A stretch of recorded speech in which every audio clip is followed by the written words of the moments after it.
Good afternoon, everyone, and thank you very much for attending this webinar. At CERRE, as you know, we like to think about a good regulation for digital industry, and this is why we are very happy this afternoon to host a conversation on big tech with two very well-known and influential experts in the field. So we have Nicolas Petit. Nicolas is a professor of competition law at the European University Institute in Florence. And he will present a new book he has just written on big tech with a new theory. Now, he called it a scenario in the title of the book, but in fact, it's really a new theory. And his idea is that big tech are at the same time, so can be seen at the same time as a monopoly and an oligopoly at the same time. And that has a lot of implication on competition policy, as he will explain. The book will be out at the Oxford University Press in July, but can already be ordered. And you have a link on the CERRE website. There is even a rebate, hopefully not an anti-competitive one. We have also the pleasure to have Isabelle de Silva. She's the president of the French Competition Authority. And in a way, she has also written extensively on big tech because she has authored several decisions against the big tech, in particular Google, where the French authority took 3 decisions against Google over more than 1 year. So we have 2 very knowledgeable and smart experts, so the debate will surely be interesting, and I expect they will disagree on some points. So this will make the debate even more interesting and also very timely, because as you know, many authorities across the world are now looking at trying to better understand the competitive dynamics of the digital economy in order to improve their way of intervening.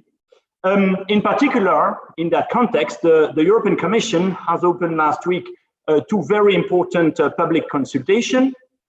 One on a possible Digital Service Act with possibly a series of new rules, ex-ante rules, for the gatekeeping platform, which are in fact the big tech that Nicolas is discussing in his book, and another consultation which hopefully will complement and not substitute the Digital Service Act on a new competition tool to deal, says the Commission, with structural risk or lack of competition.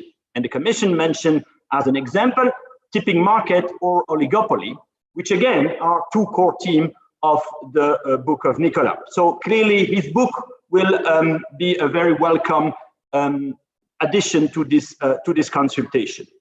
So how we will have this conversation. So first, Nicolas will start by presenting the main insight of his book and what it means for competition policy and competition enforcement. Then Madame de Silva will react, in particular in the context of the different policy debate I have just mentioned, and then it's over to you. So you can ask your question via Slido. You have the link here on my back, hashtag CERRE Digital.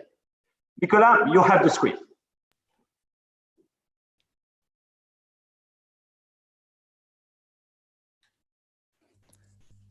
Thank you very much, Alexandre. Good afternoon to everyone. And thank you to CERRE for inviting me to talk about the book and to President de Silva for joining this event. So I spent really the past 3 or 4 years writing a book on the 6 tech giants, Google, Facebook, Amazon, Netflix, Microsoft, and Apple firms known as FANGs or other acronyms in the policy conversation. The trigger for the book was a realization that there's a disconnect between a very rich body of economic observations in the tech press, which talks about broad-based levels of competition amongst big tech companies. And on the other hand, the mainstream press and perhaps antitrust policy, which really focuses on metrics of tech monopoly, bigness, and conglomeration.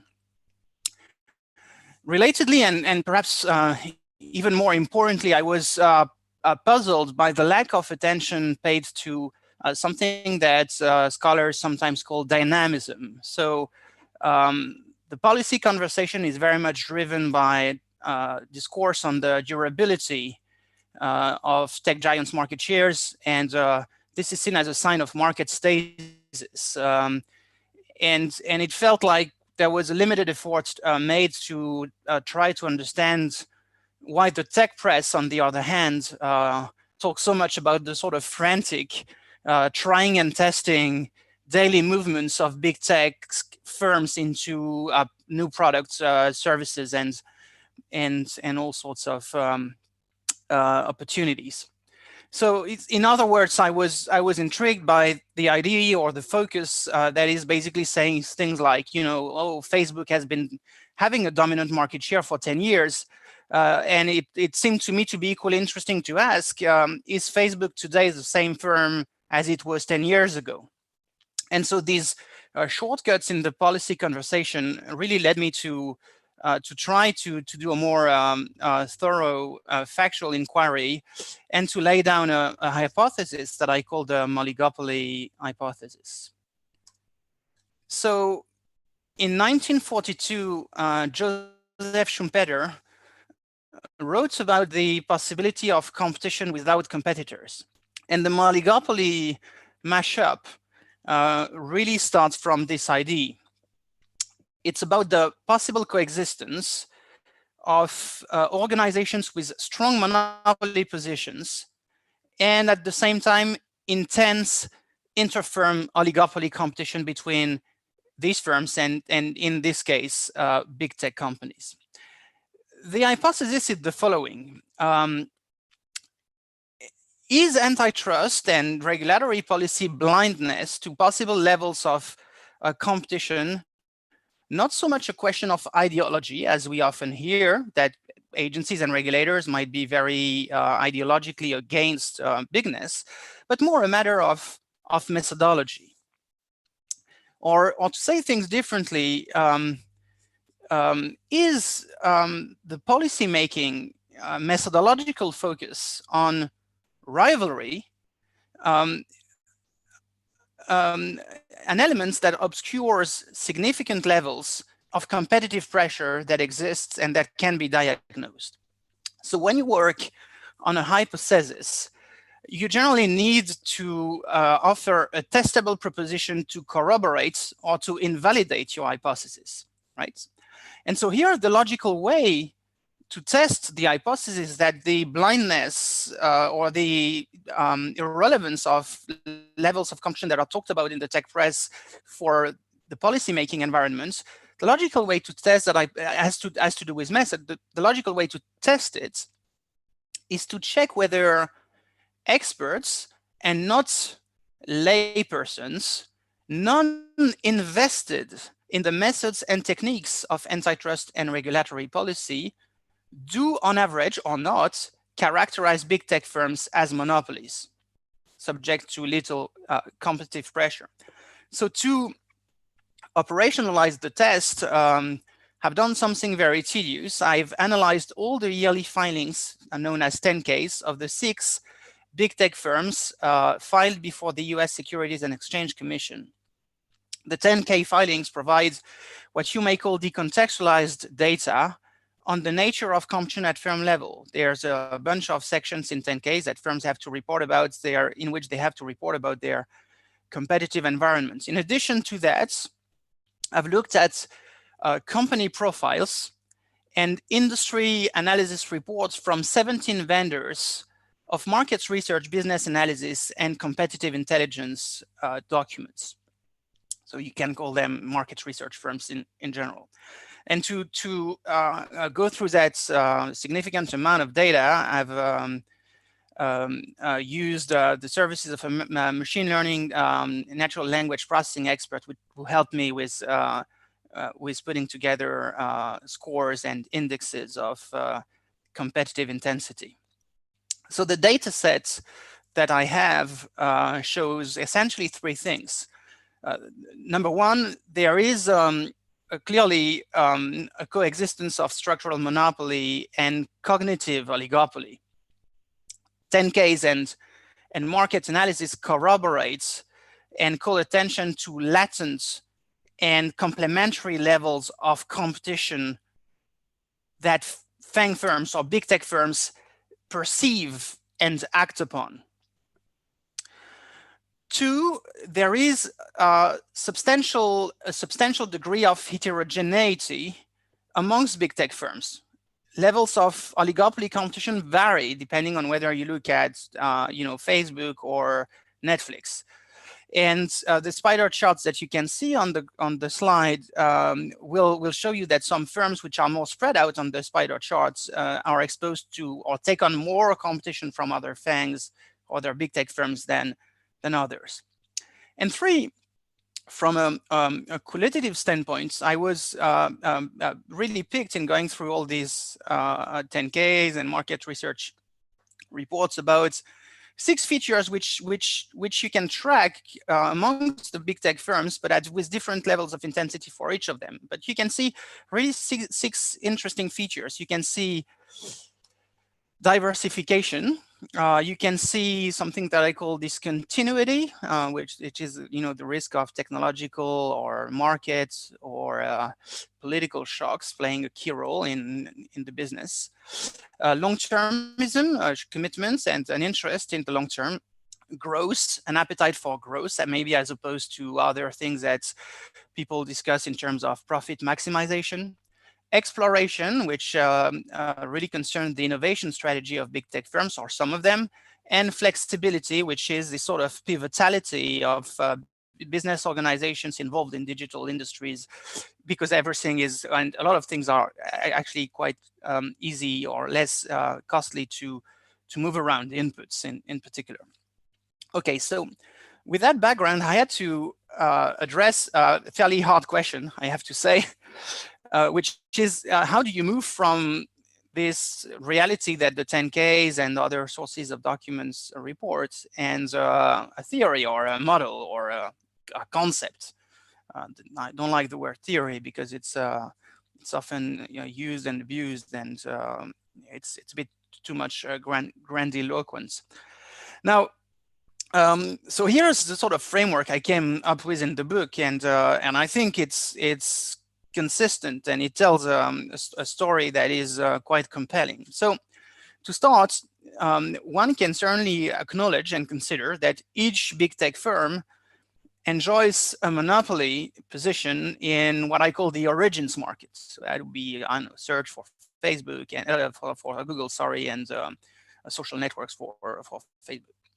At the same time, big tech firms are the players of a dynamic oligopoly game in other markets. Examples abound: payments, messaging, streaming video, productivity applications, hardware tablets, cloud computing, mobile phones, wearables, artificial reality, virtual reality, driverless cars, you name it.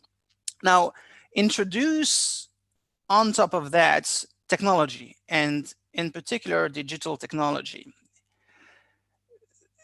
The modular or combinatorial or repurposive nature of digital technology, the idea that it can be recombined, that data, for instance, can be recombined with handsets, watches, cars, cultural content, whatever. This modularity creates a threat for big tech firms of continuous discontinuity, if I can use this contradiction in terminus. And it creates in particular a threat of discontinuity in their monopoly in the origins markets. Put simply, the idea that users might actually fly to the next application and the monopoly position becomes a ghost town. There's less surplus to extract in the monopoly origins market. Home assistants, for instance, are an often heard example that, home assistants, if they ever, work well and maybe tip, might create discontinuity on the search keyboard market, inputting search terms through a keyboard. And so what we see in the reports is that big tech firms cannot and do not ignore the threat of discontinuity, and they actually willingly participate in oligopoly competition in untipped markets. So interestingly, due to network externalities, increasing returns on the demand side, and tipping effects, the oligopoly game in untipped markets is a finite oligopoly game. And it is very stochastic, economists would say. It's very uncertain. The payoffs, the rules, the players of the game in the untipped market, they're mostly unknown or indeterminate. They are not easy to track. And that creates an environment that scholars like David T call an environment of deep uncertainty as opposed to an environment of risk. Now, the upshot is that, like in a standard prisoner's dilemma, it's like really old theory here. If the game is finite and there's a lot of uncertainty, there are very powerful incentives for big tech firms with monopoly position in the origins market to cheat, understand, compete intensely at each repetition of the game or in each of the untipped markets. And again, the short-term strategy to win the game is probably not to imitate, but to compete by indirect entry, trying to reconfigure the market.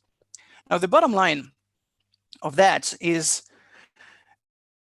that economic forces discounted in received theory might produce socially beneficial incentives on monopoly firms to compete by indirect entry in untipped markets when they understand that the monopoly rents are subject to pressure.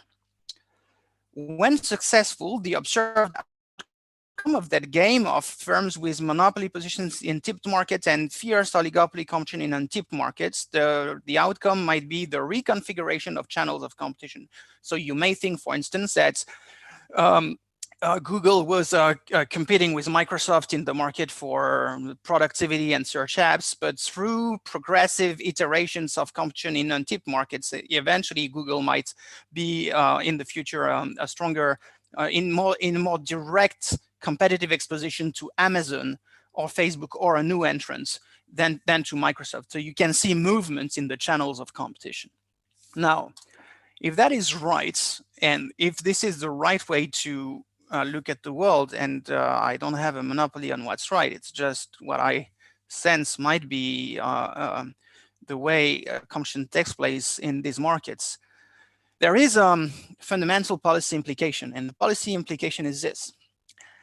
Antitrust and regulatory policy should focus on maintaining, applying, and keeping competitive pressure in monopoly markets that have tipped, and apply more forgiving rules to the leveraging of market power towards oligopoly untipped markets. Now, there is, of course, a complicating factor, which is that an antitrust regime that will try to keep the pressure on the monopoly tipped markets should not necessarily try to keep the pressure by introducing more rivalry in that market, because we know that rivalry is sometimes and often socially inefficient in markets in which you have large network externalities and sizable increasing returns to adoption on the demand side. Now, there's, I think, a solution to that problem. And the solution is this: antitrust can try to maintain a pressure equivalent to rivalry in the tipped markets by trying to create uncertainty in that tipped market in which some monopoly rent might be extracted. And by that pressure, that will stimulate, it's sort of shock created on the tip market to stimulate the firm to actually stop focusing on that market and move away and try to discover new areas of demand in untipped markets. So one way to create that pressure without losing the efficiency of large market shares consists in limiting the monopoly rents in the tip markets and incentivize these firms to pursue new avenues in other markets. Now, so the book works on European Union law and United States antitrust law. And so I was pretty dismissive in the book of solutions that would control the prices, or directly control the rents enjoyed by firms with monopoly positions in tipped markets. Also, I mean, we have to be practical. The European Commission dislikes the idea of directly going and control price or profitable levels in markets. And I know it's not the case for all authorities in Europe, but I think at the European level, there's not much support to that. No, so one way to do that, and I explained that in a lot of detail in the book, is to mobilize multi-sided market theory, which is a theory that has mostly been used to actually immunize markets from enforcement in a way that's quite pro-enforcement. And I think the book has a strong, and I think, you know, fairly logical way to use multi-sided market theory in a pro-enforcement way in these markets, where you can see that there has been tipping and there's a substantial extraction of rents. Now you may ask yourself, and I won't deal with everything on the slide, I need to keep some space under the pedal so people will buy the book in the future. Now you may ask, how does that dovetail with policy reform plans in the European Union? So one difference that I have is, one first difference that I have is obviously that my approach is very substantive. It's about interpreting the law. It's not about institutional reform or procedural innovation. It's not about adopting a new tool and, you know, with all the implications in terms of rights of defense, in terms of practicalities. It's about really reading the law a little differently. I think the more fundamental deviation that I have from the policy reform is that the policy reform focuses on tipping markets, so markets that have not tipped, but that have tipping potential. And my focus is on markets that have already tipped. I'm more forgiving towards untipped or tipping markets, but I am much more stringent on markets that have already tipped. Why that? Many reasons. The incumbency advantage of leveraging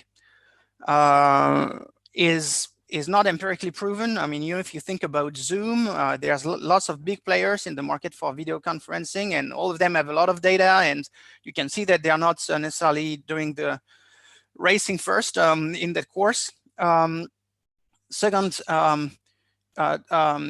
leveraging to an untipped market with a complementary product might be a source of efficiency for users. And last but not least, leveraging to a new untipped market for a large firm with an established position might expose it to what some people call managerial diseconomies of scale, and then inefficiency, which means that it's very complicated, and which means that we can't just rule that bigness in tipping markets as a rule is inevitable. And so that's, I think, the reason why we should be extremely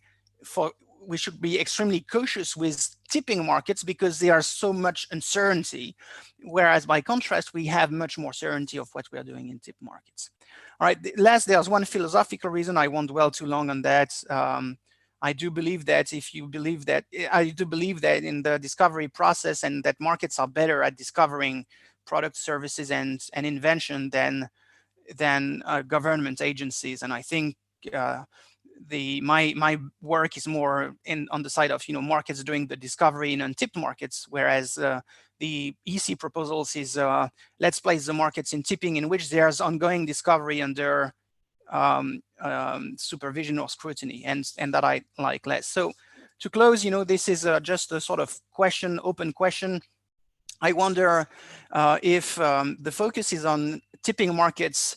I wonder whether the European Commission today would actually use a new competition tool in the video conferencing market, because Zoom is taking quite a lion's share of that market.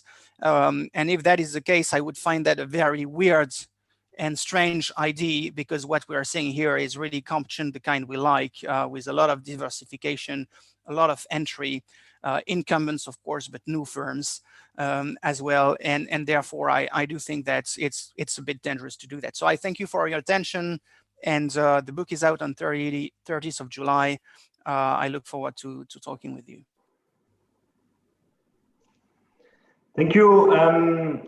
Thank you very much for this presentation. I think we understand really what are the main message of the book. And what is nice in this book is that it has a theory and it has a lot of empirics. You manage also to go through different field of law, but also science, industrial organization, management science, and so on. So it's a really very comprehensive and complete book in terms of theory, in terms of empirics. And then what is nice, it has a clear, in a way, and concrete recommendation for the antitrust agency. And so this is why we are very happy to have with us Isabelle de Silva, because you are the president of one of the most active agency in the digital sectors, clearly. And so we would like to know, what did you think about the book, or also did you agree with the recommendation that Nicolas has made? Now, we will discuss also with everyone the relationship with the new competition tool, and clearly there I see a kind of tension between what you propose, and you have mentioned that, and what the Commission has put as an option. And let's be clear, I think no decision has been taken at the Commission. It is just a public consultation. Madame de Silva, thank you very much for being with us. Thank you, sir, for the invitation, and I was very pleased to answer yes to the invitation that I received from Nicolas, because I think that he is one of the most gifted young academics in the field of competition, and I really appreciate the way he thinks, because it's always very subtle, but also based on substance and looking at the facts and looking at the law. So I think I really appreciate his views on technology and competition as a whole. I also wanted, maybe on a more personal note, to hope that all those who are watching have gone through the pandemic crisis and are doing well. For me, it's also an occasion to reconnect with the community, because there has not been so many occasions in the past few months. And I'm really looking forward to the time when we can all meet in real life and discuss in a one room together. So maybe I would like to start with what the book gives us as enforcers. I really think that we are at a very special time, because for many years now we have had debate about big tech, the implication for competition enforcement, also for other type of policy decision. I will not mention, but there are many debates about privacy or tax. And so we are really at a crucial time in terms of decision. And I think that it's really useful to have the input from the academics, because we need some form of conceptual framework. A conceptual framework is not enough for an enforcer, but it's a good way to complement the law, because the law is rather short when you look at the notions that we apply. And also to make sure that the law is still coherent with what we need to do. So this really relates to the debate that we have today about possibly changing EU law, or having new tools, or having new forms of regulation if EU competition law or national competition law was perceived to be insufficient. So maybe about one of the things I took from the book and that I agree with. First, I would like to start by one of the mentions that Nicolas made right now, that we really need to embrace the complexity of the technology world, because as Nicolas has said, we say GAFAM or in France, but the FANGs are not one and the same. They are incredibly different, and I think that this cannot be underlined enough. For some of them, like Apple, are building things. Some others are producing digital services. Some are sending you packages at your home. So you can see that the core business is incredibly different. Also, the business model is incredibly different. For example, when you look at commonalities, you might say that maybe one of the new elements that we need to look at, besides network effects, is the financial dimension of those groups. Like the way they are able to get capital in the market to finance their development. You might think also about the level of profitability. Some of those groups are incredibly profitable, but not all of them. Some of them are still in the curve because they are building their customer base and they are not earning money today. It's more the opposite. So we always need to have in mind the fact that big tech doesn't exist. You have several digital giants, but they are different. And this has implication because sometimes you hear calls to regulate big tech or or devise new legal tools for big tech, but then you really need to embrace that complexity. Another thing that I take from the book that is really useful is that maybe there are some new dimensions that we need to look into, and that we cannot be satisfied with only market share, for example.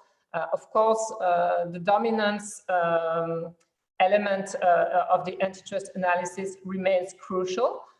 It is crucial because it is the basis of the law, and we need to apply one or two when there is a dominant position. But one of the things we see today is that dominance must be looked with some new tools. For example, market share may not be enough. You may have some new forms of dominance when you have a relatively low market share, but very weak competition among the other competitors. So that is one element. And you may also have some new elements of dominance that are not captured through market share. I'm thinking of new notions like the community of users, that I think is a notion that we must embrace more and more. You have the data element. This has been discussed quite a lot over the past few months. Does the fact that you can access some very big data set, is it per se something that gives you dominance over a market or over the economy? And also maybe some things that were not taken as much into account in the past. I'm thinking about the business strategy. And this, I think, relates to what Nicolas was saying about the dynamics of the market. The way you choose to be in your historic market and the way you decide to move in other dimensions and to try to attack other markets. I think a strategy like that of Amazon is really very fascinating in that respect, because you see that from being an online seller of books, it has grown by diversifying the products they sell on their website, and then by going into completely new markets like online video supplying, for example. So this is one of the things I really agree with in the book, is that we need to look beyond the classical dominance. Another element I would like to underline from the book is that I think we have lots of tools for example, substitution in a market when you try to define a market. And I think one of the things that I agree with Nicolas is that market definition is still important, of course, and I do not propose to do away with it, but we really must look beyond the classic definition of market. And this in many different ways. For example, today, in a classical antitrust case, you spend quite a lot of time evaluating substitution, for example, by doing econometric tests to be sure that you have the right market definition. And I think that one of the very important elements we reached in the debate over the past few months is that maybe we have put too much emphasis on market definition, and maybe we should look more at other elements. For example, the Digital Advisors report of last year underlined the fact that maybe there should be more emphasis on the theory of harm, or for example, on how a merger would affect the dynamics of the market.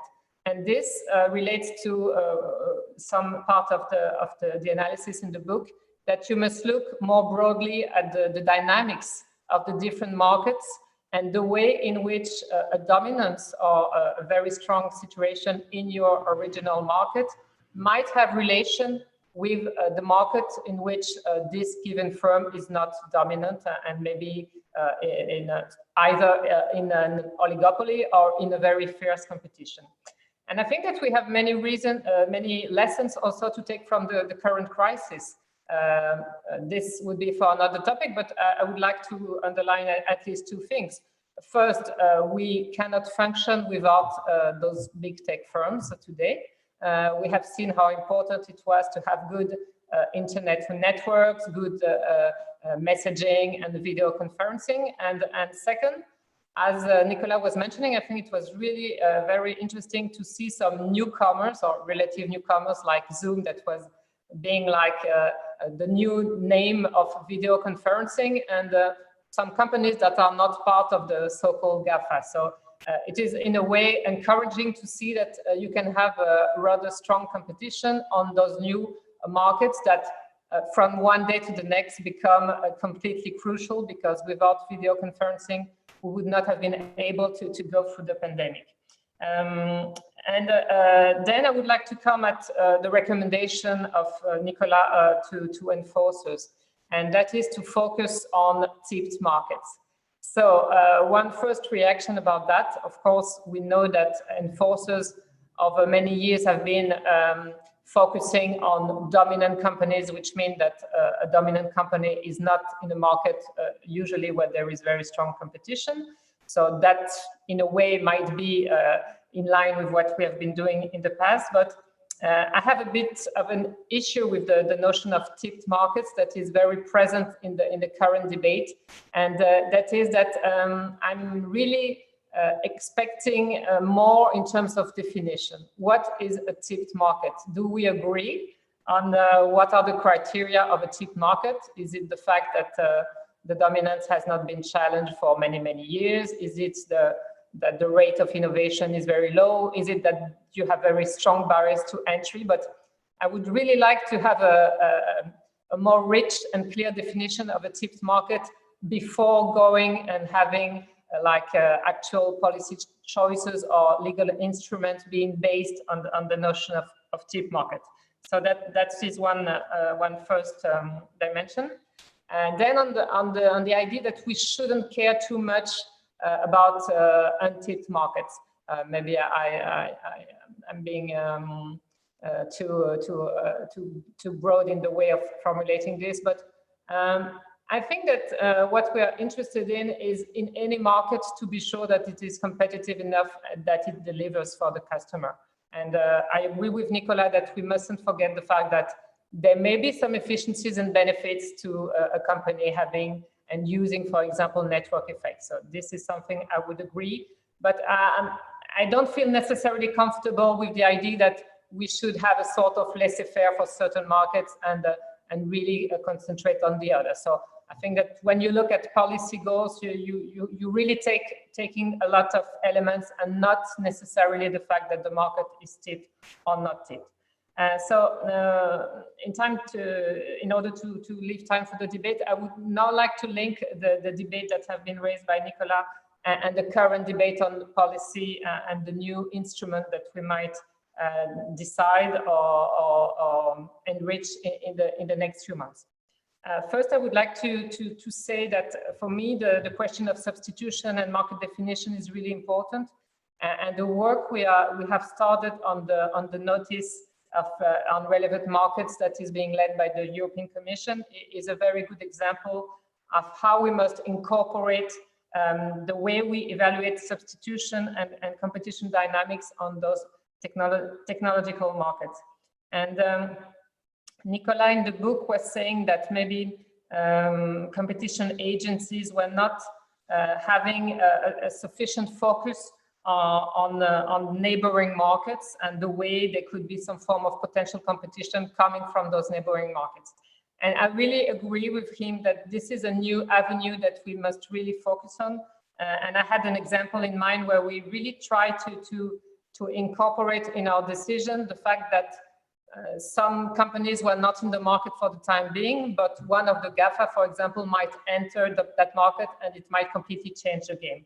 So for referencing, that is the decision we issued on February 2018 on real estate classified platform. So this is really for us an important merger decision on two-sided platforms. And we really formulated in the decision that we were taking into account the fact that those big companies were not currently in the real estate classified market, but if they were to come, they would have incredible advantages and elements that would help them develop very fast with very big advantages. Another thing that I think we need to think in the very current present and future is maybe rethinking about the notion of essential infrastructure. We really need to challenge the tools that we have, like the dominant company. Does it go through having another definition of a dominant company? Or do we need another category that would be a sort of intermediary before reaching the state of dominance? For example, we know that the essential infrastructure theory is today quite difficult to apply. And we might try to adapt the concept to the platform economy. So this is one of the proposals that we formulated a few months ago in our policy paper on digital, and trying to really incorporate the specific advantages that a platform may have and yield in terms of controlling access to users' community. And finally, about the new tools that we might decide on this year and the next year. I think that we are at a very, I might say, historic time, because the Commission just issued some very important proposals that are only at the beginning. And it's interesting to note that the European Commission proposes at the same time an ex-ante regulatory approach and a new competition tool. And so we will have to see how those new tools, if they are defined and decided by Europe, how do they complement each other, and what is the objective that you give to those tools. And when you look, for example, at ex-ante regulation, some may feel that it is the answer to all ills, and you hear some strong calls to have those form of ex-ante regulation. I think that we must have a quite focused approach and define really what we want to achieve through those ex-ante regulation. There have been some interesting steps in the past, like the platform to business regulation, but what is now on the table would be much wider and might, in theory, apply to many new digital players. So we really need to take it and embrace it. And I feel that this might be a good tool when competition enforcement doesn't have a role to play, and to try to take into account those new form of powers that are not dominance, but have an impact on for example, as well, companies or the end customer. So we are really very eager to enter into this debate. And finally, about the new competition tool that has already started a very lively debate over the past few days. I think it is really interesting because this is going in a completely different way. This is, of course, in addition to the application of the current EU competition law. But I think that what is interesting in the proposal that the Commission has just put forward is that at the time being, many choices remain to be made, whether it is sector specific to the digital economy or whether it concerns the economy as a whole. This, of course, the choice that will be made will have huge importance in terms of the impact of this new tool. And also, what is the criteria to enter this new tool? Is it because you are a dominant company, or is it because of the structure of the market? So I will have an occasion to come back to this proposal, but I really feel that those countries that have it in their legal toolbox and that have used it, and the UK, of course, is the #1 example. This has shown to be extremely useful and very complementary to antitrust enforcement. Clearly, this is not a substitution to competition enforcement, because we would not be looking at an infringement. So this is really something that is different. And I think that this could be a very good answer to some ills that are being identified, and when some persons are saying that competition enforcement cannot be the answer. So I think it would be better to have this new tool rather than tweaking competition enforcement in a decision in a direction that is not appropriate. So I think that it is very stimulating to see that we have so many proposals on the table, and I will end now for the time being. Thank you.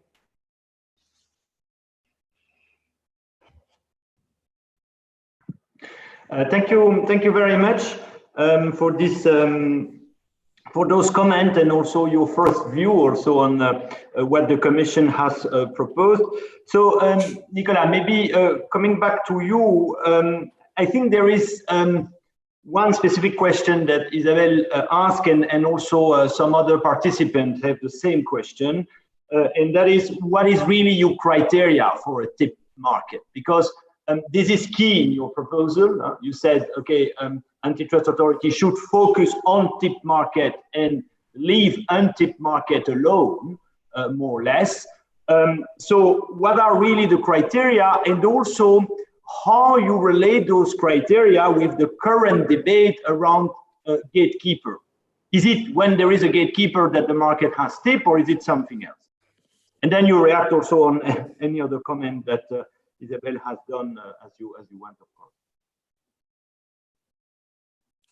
Yeah, thank you, and big thanks to President de Silva for the very kind reading of my book and comments on the book. They're really spot on. So, you know, you're in ongoing concepts such as gatekeeping.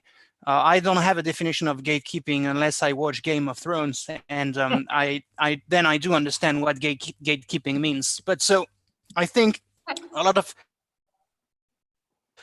of concepts are floating around today, and you know, things like killer acquisition, tech titans, gatekeeping, and so on and so forth. At least tipped markets has the advantage of being a concept that's quite well charted in economic theory.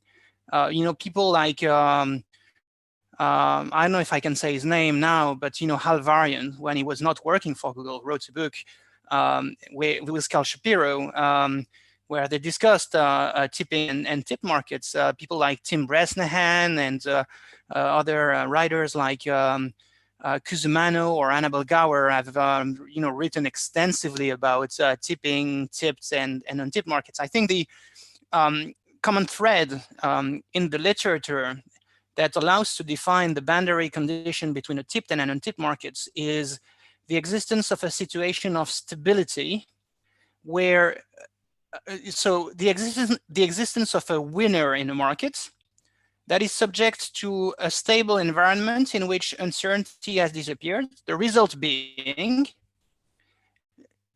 observance of behavioral inertia and very low degrees of effort, right? And so you could, so if you have this definition in mind, which basically focuses on diagnosing the degree of effort of a firm in the market, right? Trying to improve, you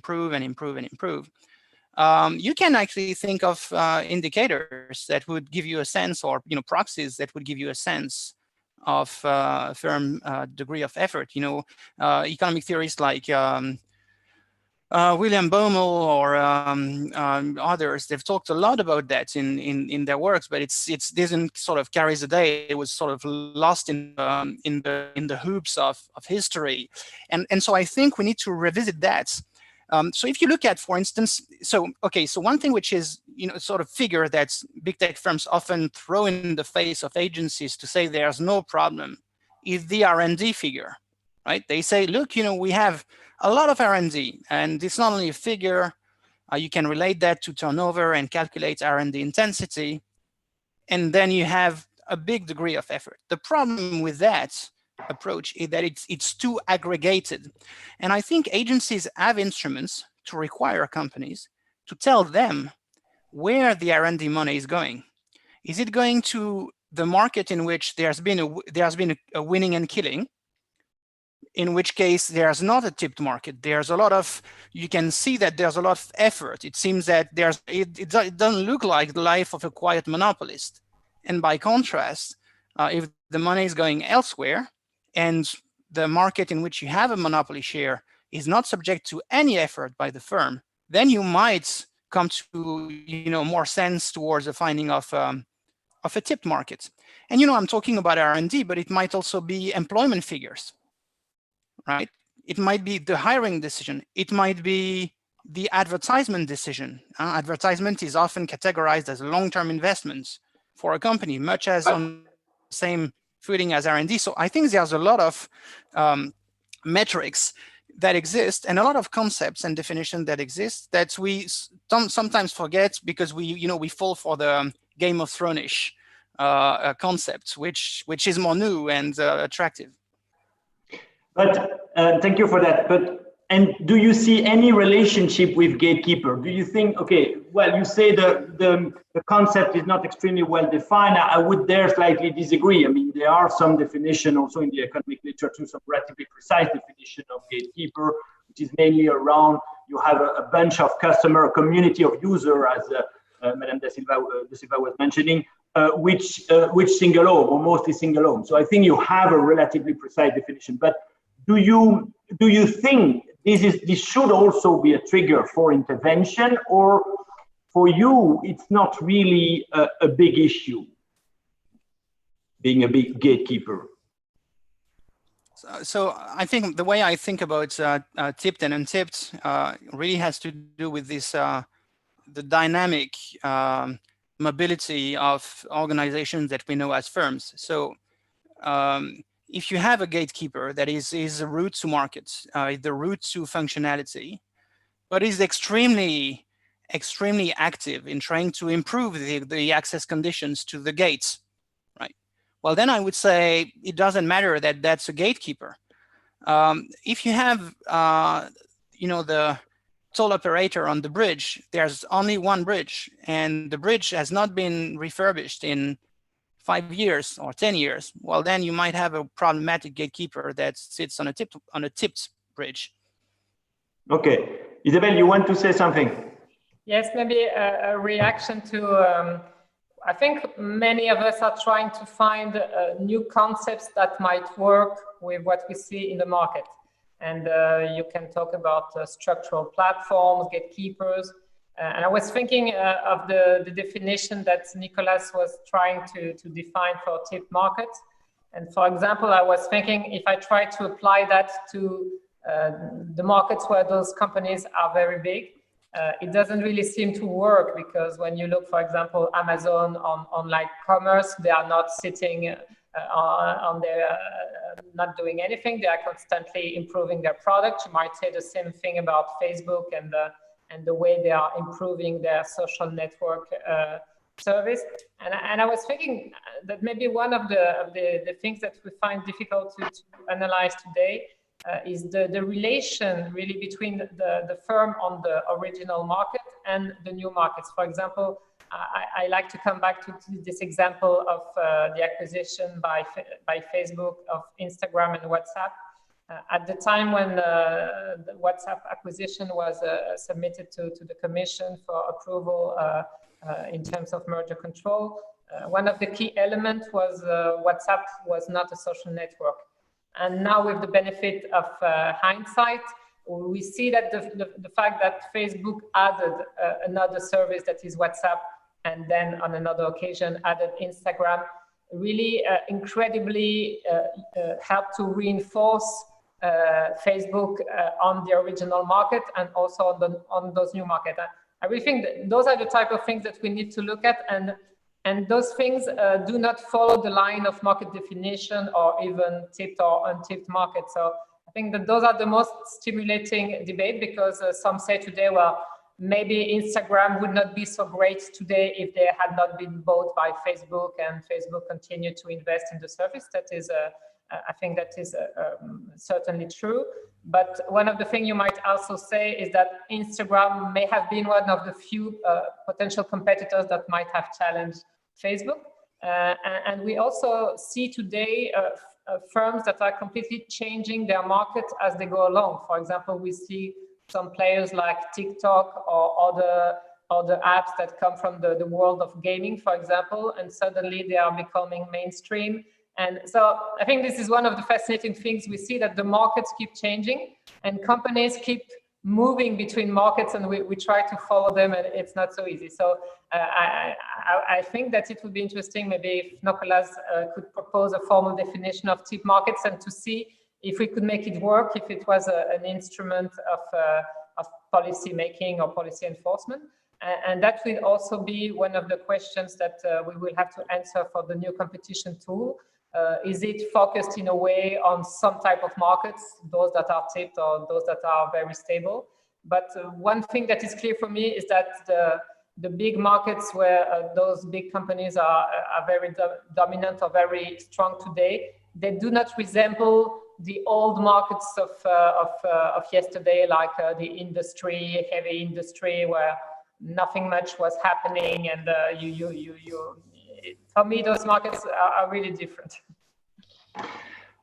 Thank you very much. I think what you say is probably one of the core of the debate, and possibly a kind of different view on this issue of leveraging from one core market to another market, or what some people now call envelopment. Now, Nicolas seems to say, but you correct me both, seems to say this is a good thing in a way, to have those big tech going from one market to another, on another untipped market. It's a good thing because they have then to innovate to do that, and they reinforce competition between them or with other actors. Okay, so I see that Nicolas see this envelopment, this leverage, those bundling as in general, a priori, a good thing. Now, of course, there is always, you are nuanced, and it can be more complicated than that, but basically you see it positively. Why?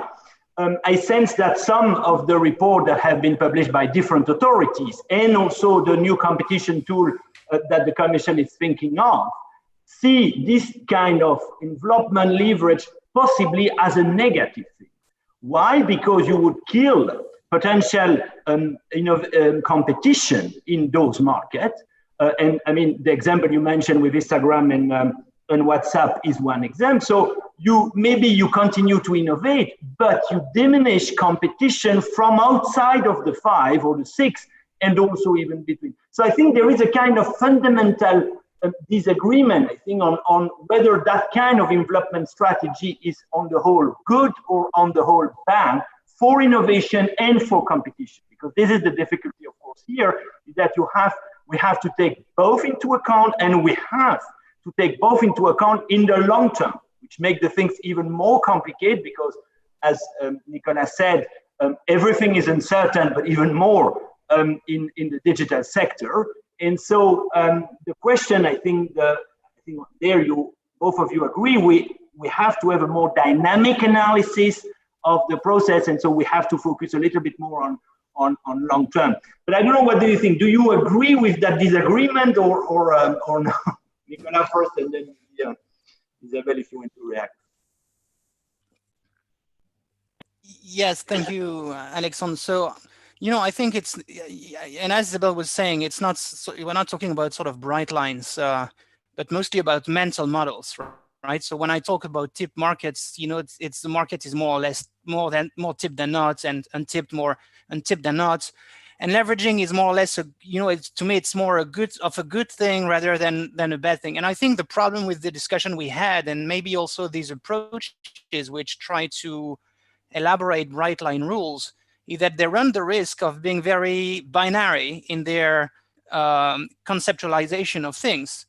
And I would resist that. So in the book, I know that you probably went through that section. I try to contrast, sorry about that, what I call a good example of leveraging by big tech, which is what you saw when Google invested the Android ecosystem, because it brought competition. You cannot deny that it brought some competition in the world which was very fragmented, where there was a very stable position from Apple on the operating system for mobile market, if that's the market. But again, I don't want to run into this complicated discussion, because we could talk about that for hours. But I think it's fair to say that there was entry, and this entry was quite sizable, and this entry liberated a number of forces which had problems to coalesce until the time of entry, and providing suppliers and handset makers with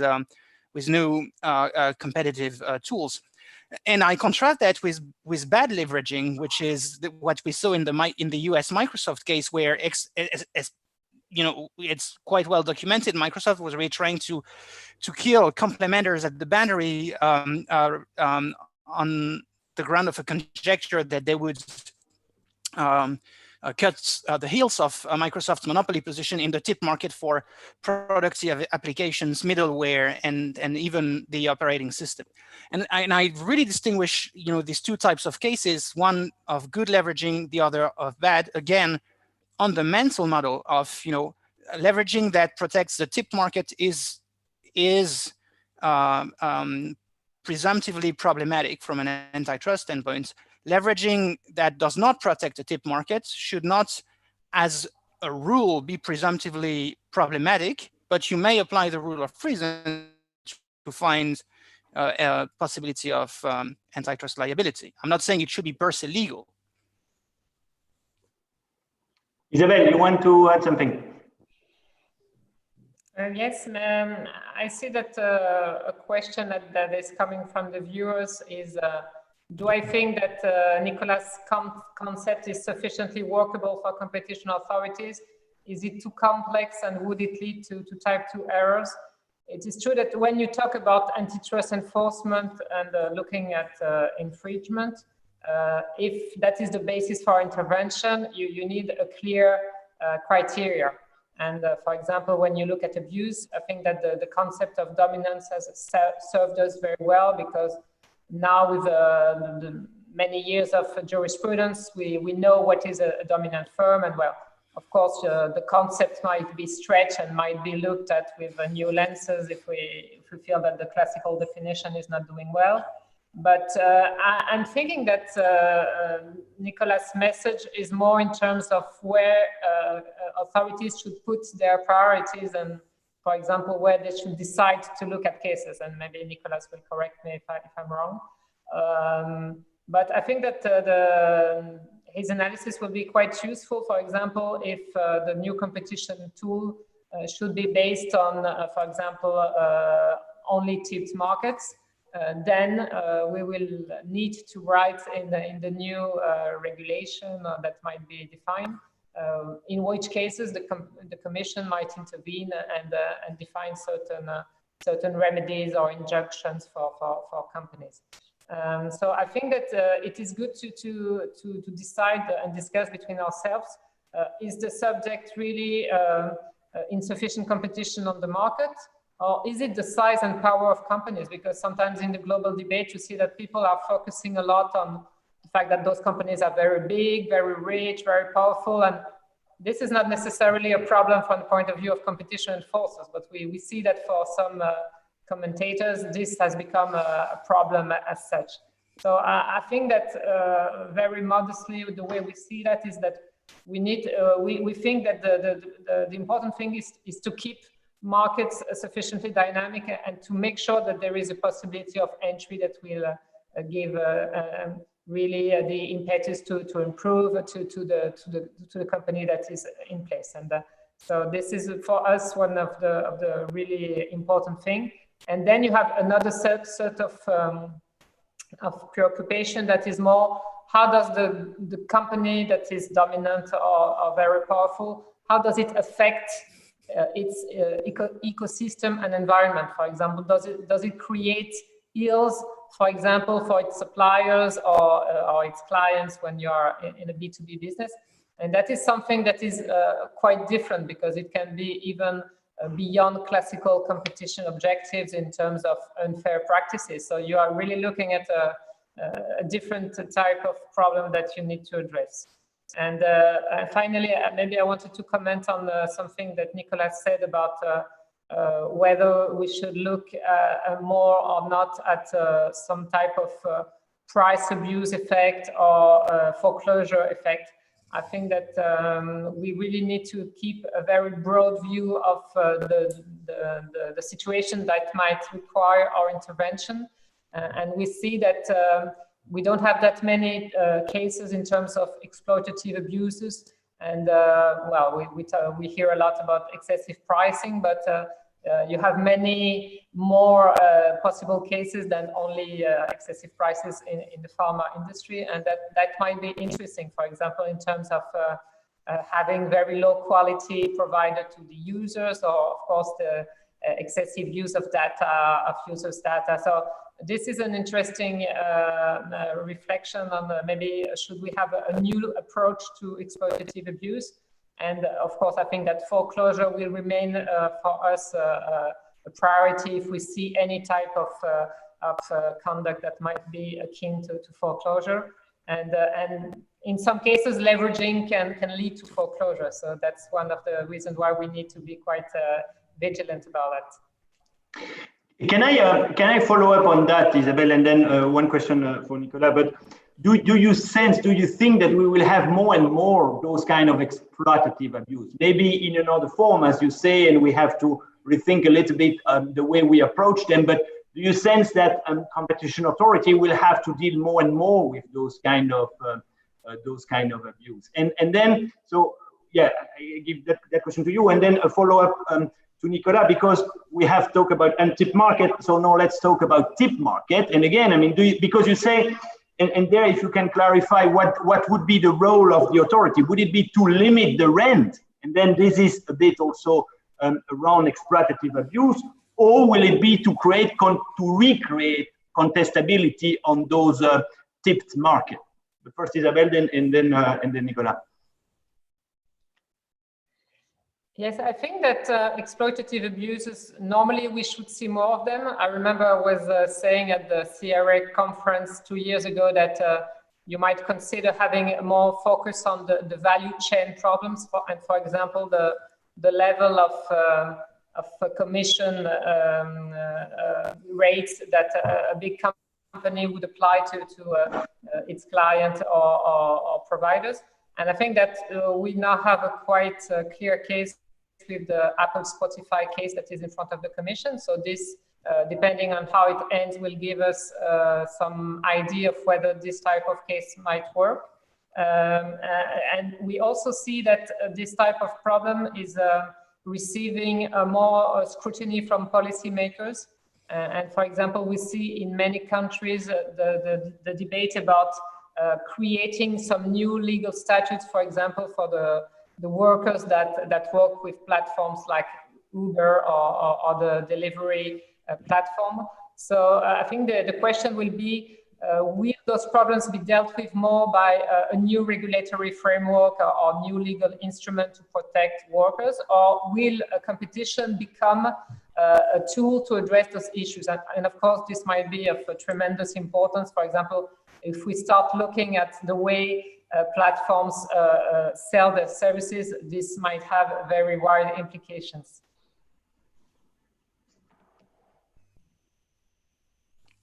Okay, so Alexandre, to your question, the approach that I would have on tipped markets, as I explained in the book, would consist in trying to reduce the rents that goes to the company that enjoys the rents. And one way to do that is through control of exploitative behavior, which is what the French authority has done in a number of cases, what the English authority has done in a number of cases. This is provided for in the treaty. This is an area in which we may decide to invest resources. In the book, as I explained in the talk, I try to offer a more indirect approach, but I think one which also offers margin of maneuver to authorities, not exclusive. And that consists in trying to reduce the share of industry outputs that goes to the firm that has tipped the market.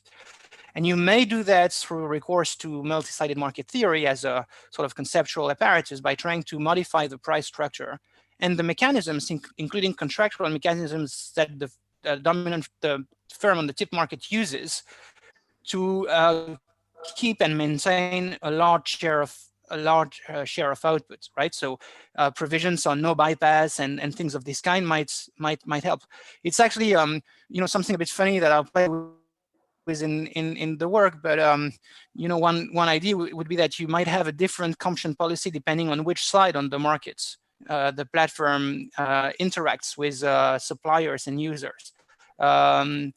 And so, for instance, you may decide that MFNs with suppliers are anti-competitive, but MFNs with users are pro-competitive. But that's, I mean, it's a bit of science fiction today to think this way. But I had the chance to test these ideas with economists at the European University Institute and at the University of Florence, including a writer of multi-sided market theory, Lapo Filistrucci. And he said that the idea was perfectly and conceptually really fine. So I think we need to invest time there. Just a note on that. One concern that I have with the new competition tool is that it's a very abstract tool with very little perspective, readability for third parties as such, right? And I'm sure that the idea is to provide some criterions and proxies to say where it should be implemented. But we should be the mandate today and the scope is very large.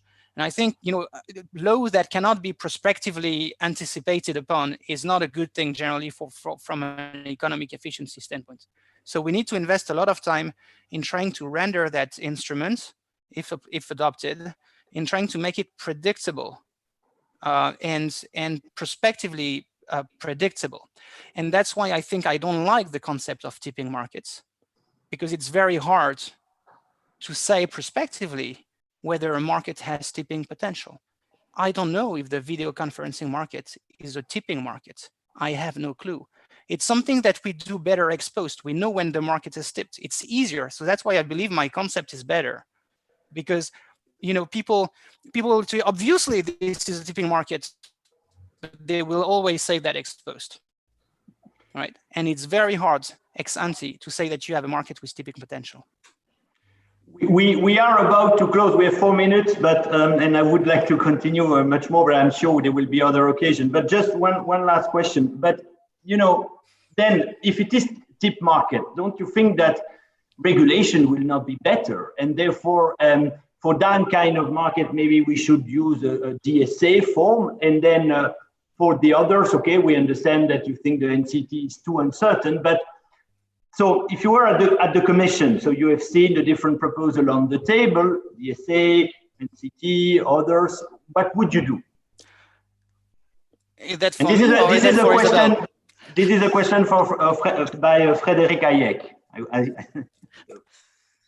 So what would you do? And then Isabelle, also I would ask you not what would you do if you are at the commission, but how you see the next year in terms of what will happen with the big tech. Okay, so in a pure Hayekian perspective, you would say, and I would say, but that's my perspective. I'm not a Hayekian, but that's my perspective. I think the DSA proposal provides more prospectivity and predictability and readability. If we sit together and we define a list of gatekeeping criteria. It's like the model is really telecoms regulation, right? Where you have a status in the markets that's diagnosed, and on that basis, you apply remedies. Where I think the new competition tool, so it's ex-ante regulation. The new competition tool is ex-ante squared. It's basically, as described in the Inception impact assessment, as described, it seems to be acting before the market has tipped on the potential for tipping. So there will be a gatekeeper in the future, and we will already impose remedies. And so it's ex ante, and I think it's not a small jump. It's quite a leap in terms of how we approach market regulation in Europe and in the world in general. If you have 10 more seconds, what I would do if I was at DG Comp, I would invest a lot of money in creating a European MIT or Caltech. Okay, thank you very much. Isabelle. Yes, some final words to answer the questions. I think that we will look at the DSA initiative and new competition tool globally, because those two different instruments, they don't have the same objectives, and they don't have really the same way to be applied. I think that for the DSA, it would be quite not easy, but you see that there are certain set of rules that might be applied, and I think that Nicolas' parallel to the telecommunication regulation is quite good. Not all platforms will fall within those criteria, but it's not a problem per se.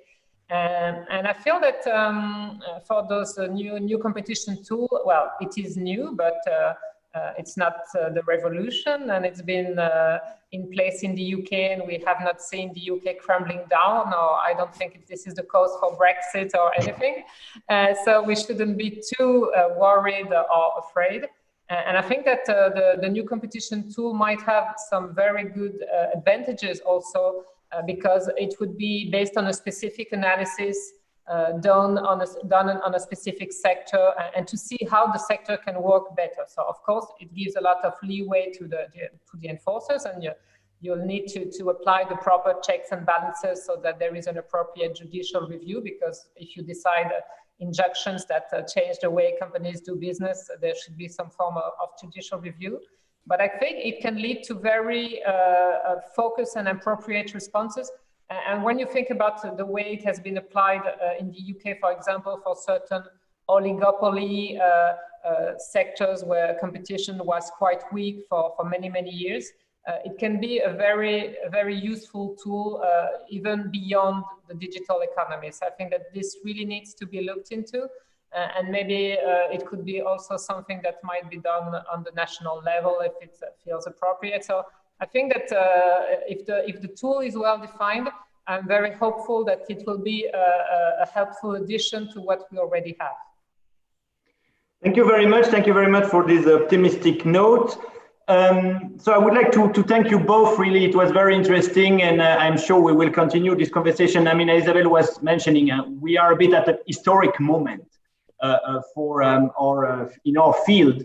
And so the contribution of Nicolas is really, really well timed. I repeat, you can already pre-order the book.